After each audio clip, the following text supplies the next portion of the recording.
अब पढ़ते हैं जो ट्रांसलेशन से पहले अपने को क्या क्या समझना है, जैसे कोडोन एंटी कोडोन क्या होता है। तो ट्रांसलेशन में मेनली क्या होता है, न्यूक्लिक एसिड होता है वो एमआरएनए में कन्वर्ट होगा, डीएनए आरएनए में, आरएनए किस में कन्वर्ट होगा, प्रोटीन में। ट्रांसलेशन में आरएनए से प्रोटीन बनता है, उसके बाद ट्रांसलेशन। तो process of translation require transfer of genetic information from a polymer of nucleotide, ये डीएनए का पॉलीमर बन गया, और to a polymer of amino acid. Polymer of amino acid क्या था, प्रोटीन। तो डीएनए से प्रोटीन बनना होता है। There stick ample evidence to support that change in the nucleic acid, genetic material DNA RNA में कुछ भी चेंज आएगा, वो क्या अमाइनो एसिड में भी चेंजेस आएंगे, तो प्रोटीन में भी चेंजेस आ जाएंगे। तो इससे पता लगता है कि डीएनए आरएनए से प्रोटीन बनता है।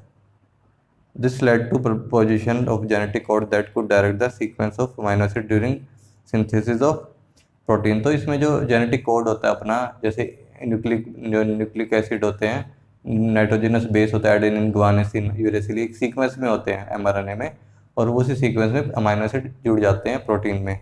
तो जो अपने ये तो अब देख लिया कि इसकी जो अरेंजमेंट होती है, डीएनए आरएनए से प्रोटीन बनता है, और उसकी जो सीक्वेंस होती है उसके अकॉर्डिंग अपना प्रोटीन बनता है। उसके अंदर जो अमाइनो एसिड होते हैं, अमाइनो एसिड मेनली प्रोटीन में होते हैं 20 टाइप्स के। तो एक साइंटिस्ट था, उसने कहा कि जो नाइट्रोजनस बेस होंगे वो कितने होने चाहिए, 4 टाइप के होने चाहिए, जिससे कम्बिनेशन से क्या बने, 20 टाइप के अमाइनो एसिड बने। तो जो जॉर्ज गैमो था, उन्होंने सजेस्ट किया order of code for all 20 amino acid, the code made up of 3 nucleotide. तो एक कोड कितने का बना होना चाहिए, 3 न्यूक्लियोटाइड का बना होना चाहिए। पर अपन ने जो कम्बिनेशन करके देखा, अपने पास जैसे अगर उसने कहा कि 3 न्यूक्लियोटाइड का, उसने क्या किया कि 3 न्यूक्लियोटाइड का एक कोडॉन होएगा। मान लो AUG, 3 न्यूक्लियोटाइड है, 3 नाइट्रोजनस बेस पे हैं, उनका क्या बन के बनेगा, एक कोडॉन बनेगा। पर अपने पास कितने होते हैं टोटल, 4 नाइट्रोजनस बेस होते हैं UGAC।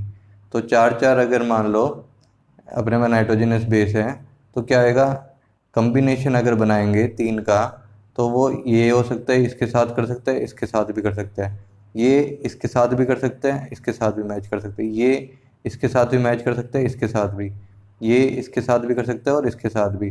तो इससे अपने को क्या पता लगा, अगर 4 नाइट्रोजनस बेस अपने पास टोटल होते हैं, और 3 का कोडॉन बनाएंगे तो इंटू 3 करेंगे, तो 4 × 4 × 4 हो जाएगा।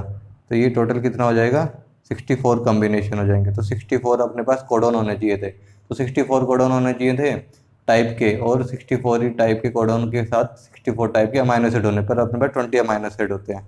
तो इसको कैसे बताया उसने, this was bold proposition because permutation combination of 4 × 3, जो कम्बिनेशन बना 4 × 4 × 4 का, would generate 64 codon, generating many more codon than required.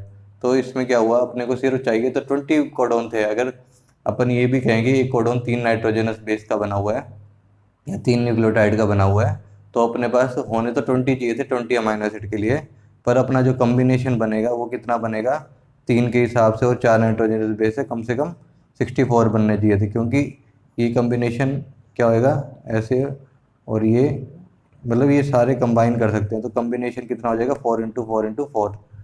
तो 64 कम्बिनेशन के बनेंगे। तो क्या देखा अपन ने, एक्सपेरिमेंटल देखा एविडेंस में क्रिक ने, कि ट्रिपलेट ही होता है जेनेटिक कोड, जो कोड बना होता है वो 3 का ही बना होता है, 3 न्यूक्लियोटाइड का। The chemical method developed by Har Gobind Khorana was instrumental by synthesis RNA molecule with defined combination of base. तो उन्होंने जो हर गोबिंद खुराना ने, उन्होंने एक आरएनए मॉलिक्यूल बनाया। उसने क्या बनाया कि उन्होंने यूजी यूजी यूजी कई सारे नाइट्रोजनस बेस लिए, और एक आरएनए बना लिया। एक आरएनए पे यूजी यूजी यूजी यूजी ऐसे बनाए। तो इससे जो पॉलीपेप्टाइड बना mRNA से, उसमें क्या अमाइनो एसिड देखा, जैसे मान लो UGU, इसने क्या बनाया, मान लो वैलिन बनाया, फिर GUG ने 16 बनाया, फिर UGU आ गया, उसने वैलिन बनाया, फिर GUG आ गया, उसने 16 बनाया। तो उसने भी क्या देखा, जैसा न्यूक्लियोटाइड थे 3 3 के हिसाब से, वैसे ही अमाइनो एसिड बनते गए। खुराना ने आल्सो डिस्कवर्ड किया डीएनए पॉलीमरेज, जो रेप्लिकेशन में हेल्प करता है DNA polymerase. It is possible only 3 adjacent base signifies 1 amino acid. तो उसने यही देखा कि 3 न्यूक्लियोटाइड होते हैं जो एक अमाइनो एसिड बनाते हैं, other 3 basis signifies second amino acid. तो उसने ये देखा कि 3 है, फिर 3 अगला बनाएंगे, 3 अगला बनाएंगे, 3 अगला बनाएंगे, तो 3 3 के ही एक अमाइनो एसिड बनता है। 3 न्यूक्लियोटाइड नाइट्रोजन बेस चाहिए होते हैं एक कोडॉन के लिए। और खुराना ने सबसे पहले डेसिपेंड्रेड किया था ट्रिपलेट कोडोन ऑफ सिस्टीन और वैलिन। तो सिस्टीन और वैलिन का जो कोडोन होता है वो खुराना ने बताया था। मार्शल ने क्या किया था, एक प्रोटीन सिंथेसिस किया था, finally have the code to be deciphered. तो उसने भी कोड बताया था क्या क्या होना चाहिए प्रोटीन सिंथेसिस के लिए। नेरिंगबर्ग ने भी क्या किया था, पॉलीमर बनाया था 4 बेसिस का। तो उसने 4 बेसिस लेके बना के देखा, तो उसने क्या देखा कि कई सारे यू लिए उसने, तो सारों के जो यू थे वो सिर्फ क्या बना रहे थे, फिनाइलएलानाइन बना रहे थे। उसने खूब सारे ए लेके देखे, तो जो ए थे 3 ये सिर्फ लाइसिन लाइसिन और लाइसिन बना रहे थे। सी क्या कर रहे थे, ये प्रोलीन बना रहे थे। और जी क्या बना रहे थे, ग्लाइसिन बना रहे थे। तो ये उसका ऑब्जर्वेशन थी।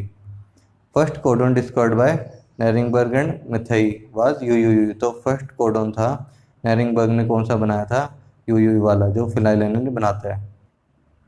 तो कोडोन जो ट्रिपलेट होता है, अपने देखा 3 नाइट्रोजनस बेस का बना होता है, वो कंफर्म हुआ frame shift mutation. Frame shift क्या हुई थी, मान लो एक कॉम्बिनेशन था AUGC और यहाँ पे वापस से A आ गया।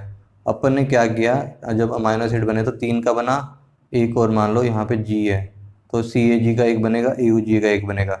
अपन ने बीच में कोई T ऐड कर दिया तो क्या होगा, AUG का बन जाएगा, फिर यहाँ पे अलग बन जाएगा, TCA का बनेगा, फिर ये आगे चला जाएगा।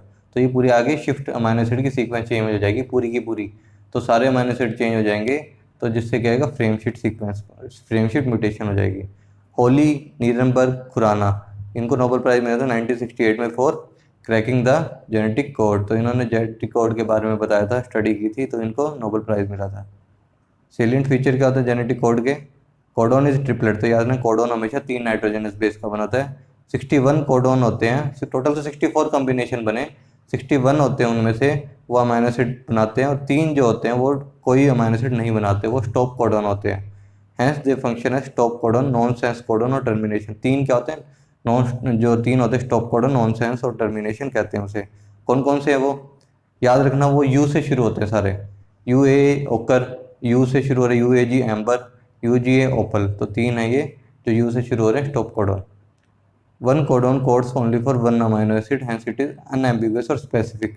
तो याद रखना कि एक कोड हमेशा सिर्फ एक ही अमाइनो एसिड बना रहा है, तो उससे क्या हो गया, स्पेसिफिक हो गई। तो ये बहुत ज़्यादा स्पेसिफिसिटी होती है। Some amino acid coded by more than 1 codon, पर एक अमाइनो एसिड कई सारे कोडोन से बन सकता है। मान लो AUG, एग्जाम्पल ले रहा हूँ, CUA, ये सारे मान लो दोनों क्या बना रहे हैं, सेम अमाइनो एसिड बना रहे हैं, पर एक कोडोन सिर्फ एक ही तरह का अमाइनो एसिड बनाएगा। तो एक अमाइनो एसिड तो कई सारे कोडोन से बन सकता है, क्योंकि ये डीजनरेट होता है। इसमें डीजनरेट का क्या एग्जाम्पल है, इसमें क्या होता है, मेनली AUG है और AUC है। तो क्या होगा, जो थर्ड वाला कोडोन है इसकी कोई वैल्यू नहीं होती, तो AU सेम है, तो इसलिए वो सेम अमाइनो एसिड बनाते हैं, तो उससे तो डीजनरेसी, दिस प्रॉपर्टी का degeneracy redundancy. 61 codon code for 20 amino acid because of degeneracy. तो डीजनरेसी के कारण 61 कोडोन सिर्फ क्या बना रहे हैं, 20 अमाइनो एसिड बना रहे हैं। Only methionine, AUG and tryptophan, UGG are specified by single codon. तो इसमें क्या होता है, जो मिथियोनिन होता है वो सिर्फ AUG से बनता है, और ट्रिप्टोफैन सिर्फ UGG से बनता है, और किसी कोडोन से नहीं बनता। तो ये सिर्फ 2 ही ऐसे अमाइनो एसिड है जो सिर्फ एक ही कोडोन से बनेंगे। In degenerate codon mostly first 2 base pair are similar by third. Degeneracy में क्या होता है, पहले 2 जो है जो नाइट्रोजन बेस है वो सिमिलर होते हैं, थर्ड वाले को नहीं ध्यान में देते। Degeneracy due to third base of codon, तो थर्ड जो बेस होता है उसकी वजह से होता है degeneracy. Since third nitrogen base has no effect on coding, it is called wobble hypothesis proposed by Crick. तो क्या देखा अपन ने, जो AUG है और AUC है, तो जो AUC में क्या होगा, C और AG है थर्ड कोडोन, इसकी कोई वैल्यू नहीं होगी, सिर्फ AU को देखना है। तो जो थर्ड का कोई इफेक्ट नहीं होता, उसे wobble hypothesis. Wobble hypothesis established economy in tRNA molecule. The codon is red in mRNA in continuous fashion. तो कोडोन जो होता है mRNA में तो कंटिन्यूस फैशन में होगा, AUCAGC। तो ये क्या होता है, एक कंटिन्यूस फॉर्म में होता है, पर जब कोडोन को कहेंगे तो 3 के पेयर में होंगे। देर आर नो पंक्चुएशन, मतलब इन कोमा कुछ भी नहीं होएगा, एक सीधी होंगे, नाइट्रोजनस बेस mRNA पे जुड़े होंगे। इनके बीच में ऐसे नहीं बता सकते कि कोई कोमा है, फुल स्टॉप है, कंटिन्यूस होंगे। बस स्टडी के लिए देखा गया कि 3 का होता है, एक अमाइनो एसिड बनाता है 3 nitrogenous base. Codons are कोमालेस।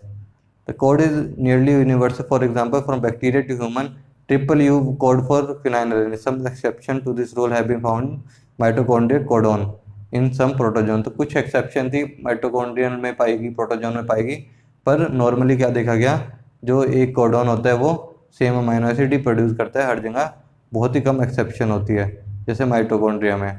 In mitochondria में क्या होता है, AUA होता है, वो मिथ्योनिन के लिए होता है। अपन ने क्या पढ़ा था, मेनली AUG होता है मिथ्योनिन के लिए, बस एक माइटोकॉन्ड्रिया एक्सेप्शन होती है, बाकी सब में AUG मिथ्योनिन बनाता है। AUG है ड्यूअल फंक्शन। तो AUG में क्या होता है, एक तो मिथ्योनिन के लिए करता है और इनिशिएटर कोडॉन होता है। जब भी अपने को पहला जो अमाइनो एसिड आता है वो मिथ्योनिन आएगा, क्योंकि जो कोडॉन होता है वो AUG से शुरू होता है और वो मिथ्योनिन बनाएगा, तो मिथ्योनिन से हमेशा शुरू होता है। Genetic code are always read in the 5 to 3 direction, तो हमेशा 5 to 3 डायरेक्शन में कोडॉन को पढ़ते हैं। मान लो कोडॉन AUG है और ये 5 प्राइम पे होगा, ये 3 प्राइम पे होगा, तो इसको ऐसे पढ़ा जाएगा 5 to 3 प्राइम। अब क्या पढ़ेंगे हम, म्यूटेशन। म्यूटेशन क्या होती है, is a phenomena which alteration of DNA sequence consecutive change in the genotype and phenotype organism. तो इसमें क्या होएगा, मान लो कोई सीक्वेंस है AUG, DNA में TCA, तो मान लो कोई भी सीक्वेंस चेंज हो जाता है तो उससे पूरा mRNA का सीक्वेंस भी चेंज हो जाएगा और अमाइनो एसिड का भी चेंज हो जाएगा, तो पूरा प्रोटीन चेंज हो जाएगा, उसे कहते हैं mutation. In addition to recombination, mutation is another phenomena that lead to variation in DNA। Recombination तो अपन ने मियोसिस के टाइम पढ़ी थी कि थोड़ा सा DNA उठ के होमोलोगस क्रोमोसोम का एक दूसरे पे चला जाता है, और अपने को म्यूटेशन में क्या होता है, जो DNA ऑलरेडी है उसमें कोई बेस पेयर चेंज हो जाता है, तो उससे क्या होता है, वेरिएशन आ जाती है। जब रेप्लिकेशन होता है उस टाइम भी हो सकता है, तो कुछ भी हो सकता है, बाद में भी किसी सनलाइट की वजह से DNA में थोड़ा चेंज आ गया, तो इस वजह से म्यूटेशन हो सकती है। Mutation is major source of variation. DNA helix run continuously from one end to the another in each chromatid is highly supercoiled form। Mainly क्या होता है, ये मेनली बहुत ही कोइल फॉर्म में होती है DNA हेलिक्स, और ये सुपर कोइल फॉर्म में होती है। देयरफॉर डिलीशन और gain of it segment of DNA result in alteration in chromosome. तो मेनली क्या होता है, अगर मान लो एक नाइट्रोजनस बेस में निकाल देते हैं और एक ऐड कर देते हैं, तो पूरा का पूरा म्यूटेशन हो जाती है और चेंज हो जाता है segment. Since gene are known as to be located on chromosome, alteration in chromosome result in abnormality aberration. तो जीन पे ही जो होता है, जो नाइट्रोजनस बेस ही जीन बनाते हैं और जीन ही क्रोमोसोम पे होता है, तो थोड़ा सा भी चेंज अगर क्रोमोसोम में होएगा तो सारा कुछ सीक्वेंस चेंज हो जाएगी। Chromosome aberration are commonly observe in cancer cell. तो कैंसर सेल में बड़ा चेंजेस आ जाते हैं क्रोमोसोम में। Smallest segment of genetic material affected by mutation is called muton. तो अपने सिस्ट्रॉन देखा था, mRNA में सिस्ट्रॉन होता है जो पॉलीपेप्टाइड बनाता है पार्ट। अब देख रहे हैं म्यूटोन, जो पार्ट म्यूटेशन में हो जाती है, जिसकी पार्ट की म्यूटेशन है उसे कहते हैं म्यूटोन पार्ट। तो जो पार्ट अफेक्टेड हो जाता है म्यूटेशन से, स्मॉलेस्ट पार्ट, उसे कहते हैं म्यूटोन। Smallest gene affected by mutation is म्यूटोन। Smallest part of DNA that undergo recombination is called recon. तो रिकम्बिनेशन में जाएगा उसे रिकॉन कहेंगे, म्यूटेशन में जाएगा उसे म्यूटोन कहेंगे, जो पॉलीपेप्टाइड बनाएगा mRNA का पार्ट उसे सिस्ट्रोन कहते हैं। An organism carrying mutated gene is called mutant. तो जिस ऑर्गेनिज्म में म्यूटेटेड जीन होते हैं उसे कहते हैं म्यूटेंट। एक्सोट्रोफ होते हैं जो म्यूटेंट होते हैं, which loss the ability to synthesize one और मोर न्यूट्रिएंट। तो इसमें जो म्यूटेशन हो जाती है तो वो न्यूट्रिएंट नहीं बना पाते auxotroph. Nutritionally wild type organism which does not require additional biochemical is prototroph. तो जो न्यूट्रिशनल होता है, जिसमें म्यूटेशन नहीं होती, वो फोटोट्रोफ बनते हैं जिसमें एडिशनल रिक्वायरमेंट नहीं होती कोई। Genetic mutation is continuous process. Genetic mutation होती रहती है बॉडी में। Mutation that develop suddenly in nature is called spontaneous mutation. There are many chemical physical factor that induce mutation, they are referred mutagen. जैसे sunlight है, वो क्या करेगी, धीरे धीरे कोई DNA का सीक्वेंस चेंज कर देगी, तो वो क्या म्यूटाजन होगी। सनलाइट वो फिजिकल है, केमिकल भी है, कोई अपन ने मान लो केमिकली ऐसी चीज़ है जो म्यूटेशन कर देती है, तो वो केमिकल म्यूटाजन हो जाता है। Mutation covered by mutagen is induced mutation. तो म्यूटाजन से जो म्यूटेशन होती है उसे कहते हैं इंड्यूस्ड म्यूटेशन। स्पॉन्टेनियस तो अपन ने पहले देखी थी। UV radiation can cause mutation in organism, it is mutagen. तो यूवी रेडिएशन फिजिकल म्यूटाजन है। जैसे डाइथाइल सल्फेट, ये भी एक म्यूटाजन है, केमिकल है। नाइट्रस एसिड और हाइड्रोक्सिल अमीन, ये भी एक म्यूटाजन है, सारे केमिकल म्यूटाजन है। मस्टर्ड गैस भी म्यूटाजन है, ये फर्स्ट डिस्कवर की थी और बैक और रॉबिन्सन ने। Mutation induced by mostly by gamma rays. तो गामा रेज जो होती है वो सबसे ज़्यादा म्यूटेशन करती है। Muller was awarded Nobel prize in 1940 for his work on X-ray induced mutation. Even X-ray भी म्यूटेशन करती है, मुलर ने डिस्कवर किया था। Accident due mutation were introduce in maize for the first time by Stadler. तो Stadler ने एक experiment किया था, मेज पे एक्सरे दी थी उसे और म्यूटेशन शो किया था। म्यूटेशन मेनली टू टाइप्स की होती है, पॉइंट म्यूटेशन होती है और क्रोमोसोमल होती है, दूसरी क्रोमोसोमल होती है। पॉइंट म्यूटेशन में कहते हो बस एक नाइट्रोजन बेस में इफेक्ट आएगा। क्रोमोसोमल में क्या आएगा, मान लो कोई एक डिलीशन कर दी या फिर पूरा का पूरा ऐड कर दिया तो क्या होगा, पूरे पूरे क्रोमोसोम में ही चेंज आ जाएंगे। और पॉइंट में क्या होता है, एक सब्स्टिट्यूट कर दिया तो एक सब्स्टिट्यूट करने से एक ही चेंज आएगा। पॉइंट म्यूटेशन में क्या आएगा, also right due to change in the single base pair of DNA. तो सिंगल बेस पेयर का सब्स्टिट्यूशन हो जाएगा तो पॉइंट म्यूटेशन आएगी। तो सब्स्टिट्यूशन तो सिर्फ क्या करता है, मान लो एडेनिन की जगह यूरेसिल लग गया या फिर सिस्टीन की जगह वो लग गया, कोई कार्निसिन कुछ भी लग गया, एक सब्स्टिट्यूशन हो गया तो सिर्फ एक ही कोडोन में चेंज आएगा, पूरे के पूरे क्रोमोसोम में चेंज नहीं आएगा, तो उसे क्या कहते हैं, पॉइंट म्यूटेशन। सब्स्टिट्यूशन में क्या आएगा, nitrogen base is change with another base, तो एक बेस ही चेंज होएगा दूसरे बेस से, उसे कहते हैं substitution. It is a two type transition transversion. Transition क्या होता है, purine is replaced by purine while pyrimidine replaced by pyrimidine। तो pyrimidine की जगह चेंज होगा, प्यूरिन की जगह चेंज होगा। जैसे ए की जगह जी, सी की जगह टी और सी की जगह यू। क्या हुआ, प्यूरिन में चेंज हुआ, एडेनिन और ग्वानिन दोनों प्यूरिन है और साइटोसिन और थाइमिन दोनों pyrimidine है। ट्रांसवर्जन में क्या आएगा, purine is replace by pyrimidine। तो इसमें प्यूरिन pyrimidine की होगा, प्यूरिन की जगह रिप्लेस होगा। जैसे कि एडेनिन और साइटोसिन, एक प्यूरिन है और एक pyrimidine है, pyrimidine रिप्लेस बाय प्यूरिन। मान लो सिस्टीन की जगह एडेनिन लग गया। सिकल सेल एनीमिया में भी यही होता है, ट्रांसवर्जन होता है, GUG बन जाता है 6 चेन और बीटा चेन में, जो ग्लूटामिक एसिड की जगह वैलिन बना देगा। Classical example point mutation is change in the single base pair of beta globin that result in change of amino acid result in glutamate to valine. Sickle cell anaemia में beta chain में क्या होता है, glutamic acid के valine बन जाते हैं और ये सिंगल अमाइनो नाइट्रोजन बेस के चेंज होने से होता है, ट्रांसवर्जन होता है। It result in disease condition called sickle cell anaemia. Point mutation से क्या होगा, मान लो एक नाइट्रोजन बेस हो गया, एक कोडॉन चेंज हो गया। एक कोडॉन के चेंज होने से क्या हो सकता है, जो स्टॉप कोडॉन भी आ सकता है उसकी जगह, तो उसे क्या कहेंगे अपन, उसकी कहेंगे हम nonsense mutation. In such protein synthesis due to formation of nonsense stop codon. मान लो यू ए की जगह ए लग गया तो क्या होएगा, स्टॉप कोडॉन बन जाएगा यू ए, उसे कहेंगे nonsense mutation. Missense mutation क्या होती है, mutation changes the codon that produce different amino acid. U A की जगह यू बन गया तो क्या होएगा, मिस सेंस हो जाएगा वो। सेम सेंस क्या आएगा, it is silent mutation in which codon is changed but amino acid not changed. Same sense में क्या आएगा कि मान लो ऐसा कोई अमाइनो नाइट्रोजन बेस चेंज हो गया कि अमाइनो एसिड वो दोनों सेम ही प्रोड्यूस कर रहे थे, तो इससे क्या आएगा, सेम सेंस म्यूटेशन। अब देखते हैं क्रोमोसोमल म्यूटेशन में क्या आएगा, डिलीशन या एडिशन होएगा। इंट्रा क्रोमोसोमल एब्रेशन क्या होता है, in this aberration involve single chromosome deficiency. मान लो कि loss of terminal part of the chromosome due to single break in the chromosome. मान लो क्रोमोसोम है एक पूरा, ठीक है, क्रोमोसोम का जो आखिरी एंड है वो पूरा का पूरा टूट गया, इसमें 2 नाइट्रोजनस बेस थे या 3 नाइट्रोजन बेस, वो पूरा का पूरा टूट गया, तो एक से ज़्यादा नाइट्रोजन बेस का डिफिशियंसी है। डिलीशन में कहेगा कंप्लीट जी पार्ट ऑफ जीन रिमूव होएगा बीच में से। अगर मान लो नाइट्रोजन पे ABCDEFGH नाइट्रोजन बेस है ये, और क्या हुआ अपन ने H और I जो टर्मिनल पार्ट है इसको रिमूव कर दिया, तो इसे कहेंगे डेफिशिएंसी।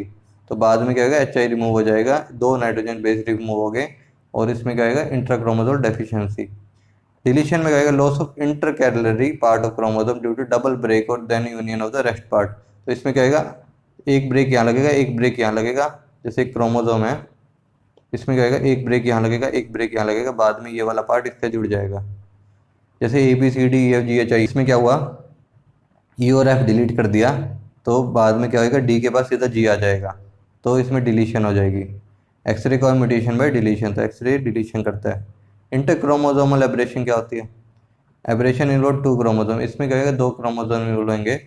ट्रांसलोकेशन होगी, exchange of segment between non homologous chromosome, इसका ट्रांसलोकेशन। फिलाडेल्फिया क्रॉस सिंड्रोम होता है एक, उसमें क्या होता है, 2 क्रोमोसोम का जो एक 9 नंबर पे होता है क्रोमोसोम, एक 22 नंबर क्रोमोसोम, इसके जो सेगमेंट होते हैं आपस में चेंज हो जाते हैं, तो उसे कहते हैं inter chromosomal translocation. Translocation inversion को रीअरेंजमेंट ऑफ जीन, इससे क्या आएगा, वापस से जो नाइट्रोजन बेस है वो सारे चेंज हो जाएंगे और रीअरेंजमेंट ऑफ जीन होएगा। Even harmful mutation do not get eliminated from gene pool due to being recessive and persisting in heterozygous condition. तो जो कई बार क्या होती है, जो हार्मफुल होती है म्यूटेशन वो भी एलिमिनेट नहीं होती जीन पूल से due to being recessive persisting in the, कई बार क्या होता है जो रिसेसिव रह जाती है म्यूटेशन वो आगे जाके अफेक्ट कर सकती है। Suppressor mutation can revert the harmful effect of previous mutation. कई बार क्या होता है सप्रेसर हो जाती है, पहले कोई म्यूटेशन हुई उसके बाद जो वापस से हुई वो सप्रेस कर देगी पहले वाले को, तो उसके suppressor mutation. Colchicine were discovered by Blakeslee. तो कोल्चिसिन भी क्या करता है, म्यूटेशन करता है। The gene not expressing for synthesis of any polypeptide is called pseudogene. अगर मान लो किसी जीन में जो नाइट्रोजन बेस सीक्वेंस है, न्यूक्लियोटाइड सीक्वेंस है, वो कोई भी प्रोटीन नहीं बना रही तो उसे कहते हैं अपन सूडोजीन। म्यूटेशन और जेनेटिक कोड क्या होता है, relationship between gene and DNA was best understood by mutation study. तो अपन ने क्या देखा, जो जीन की स्टडी देखी, डीएनए का जो सेगमेंट होता है उसमें क्या होते हैं, पॉलीन्यूक्लियोटाइड का जो सीक्वेंस है उसमें छोटा सा पार्ट एक जीन बनाता है, और अपन ने उस म्यूटेशन स्टडी से देखा जीन और डीएनए का जो रिलेशन क्या है। इफेक्ट ऑफ लार्ज डिलीशन और rearrangement in segment of DNA were easy to comprehend. तो इसमें क्या अपन ने देखा, जो डीएनए के जो लार्ज सेगमेंट में कुछ चेंजेस आए वो तो आराम से अपन ने स्टडी कर लिया। इट में result in loss of gain of gene so a function. तो इसमें क्या हुआ, पूरा का पूरा जीन ही उड़ जाता है अगर बड़ा सेगमेंट डीएनए का इन्वॉल्व हो जाए, तो उससे पूरा एक फंक्शन ही लॉस हो सकता है और गेन हो सकता है। Deletion and insertion of base pair of DNA का फ्रेम शिफ्ट म्यूटेशन। तो अगर अपन कोई डिलीशन या इंसर्शन कर देते हैं तो क्या होगा, इससे पूरी की पूरी फ्रेम शीट होगी। पॉइंट तो अपन ने पहले पढ़ी थी, सिर्फ एक सब्स्टिट्यूशन होता है, अगर डिलीशन एडिशन हो तो फ्रेम शिफ्ट होती है। Affect of point mutation that insert और delete a base in structurally gene can be better understood by following simple example. जैसे considering a statement that made up of following words each having 3 letter like genetic code. जैसे एक code ये हो गया, एक codon ये हो गया, एक कोडोन हो गया, ये कोडोन हो गया। इसमें अपन ने क्या किया, बी की जगह अपन ने हैज़ और डी रेड के बीच में बी, यहाँ पे एक बी इंसर्ट कर दिया, तो इससे क्या होएगा, फ्रेम शिफ्ट हो जाएगी। इसमें क्या होएगा, अपने को यहाँ पे अपन ने यहाँ पे बी इंसर्ट कर दिया, तो इससे क्या होगा, B has B R E, बाद में बी और ये आर ई, उसके बाद डी सी ए, तो बाद में ये नया सीक्वेंस बन जाएगा, फ्रेम शिफ्ट बन जाएगी। Similarly with no now insert 2 letter then it is now it will be read as. अगर मान लो 2 इंसर्ट कर देते हैं अपन, तो उससे क्या होएगा, तो जैसे मान लो यहाँ पे अपन ने बी और ए इंसर्ट कर दिया, तो क्या होएगा, R A M B A H A S B, तो ये पूरा चेंज हो जाएगा, फ्रेम शिफ्ट। इंसर्शन डिलीशन 1 और 2 change the reading frame from point of insertion और डिलीशन। तो इंसर्शन और डिलीशन के 2 चेंजेस से क्या आएगा, पूरा का पूरा एक फ्रेम शिफ्ट म्यूटेशन हो जाएगी। इंसर्शन डिलीशन 3 और मल्टीपल बेस इंसर्शन 1 पूरा का पूरा कोडोन आ गया 3 नाइट्रोजन, वो अगर ऐड कर देते हैं, डिलीट कर देते हैं, तो फ्रेम शिफ्ट नहीं आएगी। हैंस 1 और multiple amino acid reading frame remains unaltered that from the point inward. तो अगर मान लो कि पूरा का पूरा अपन यहाँ पे एक कैप को उड़ा देते हैं, तो बाकी कोडोन तो सेम रहेंगे, तो उससे क्या होएगा, पॉइंट म्यूटेशन जैसा ही होएगा। Such mutation are referred as frame shift insertion और डिलीशन म्यूटेशन। अगर 1 और 2 अपन रिमूव करते हैं, तो मेनली 3 भी रिमूव करते हैं, वो लगेगा तो अपने को पॉइंट म्यूटेशन जैसा, और वैसे इसको क्या कहेंगे, फ्रेम शिफ्ट ही कहेंगे। This form the genetic basis of prove that codon is a triplet and is continuous manner. ये मेनली कोडोन क्या पता लगता है अपने को, 3 नाइट्रोजन बेस का बना होता है। जोहानसन ने क्या किया था, जीन टर्म दी थी, और जीनोटाइप और फिनोटाइप ये सब जोहानसन ने टर्म दी थी। यूजेनिक क्या होता है, गैल्टन ने टर्म दी थी, ये बड़ा इंपॉर्टेंट है। Improvement of human race through principle is called eugenic. तो मान लो किसी को अपने को कुछ नया करेक्टर लाना है किसी की बॉडी में, तो अपने को जेनेटिक अगर चेंज करते हैं तो उसे कहते हैं यूजेनिक। यूफेनिक्स कहते हैं improvement of human race through genetic engineering is called euphenics. अगर फिनोटाइप में चेंज लाना है बाहर, तो क्या होगा, यूफेनिक्स। यूथेनिक्स का improvement of human race through improvement of human environment. अगर एनवायरनमेंट में चेंज लाएंगे तो क्या होगा, यूथेनिक्स। Thank you.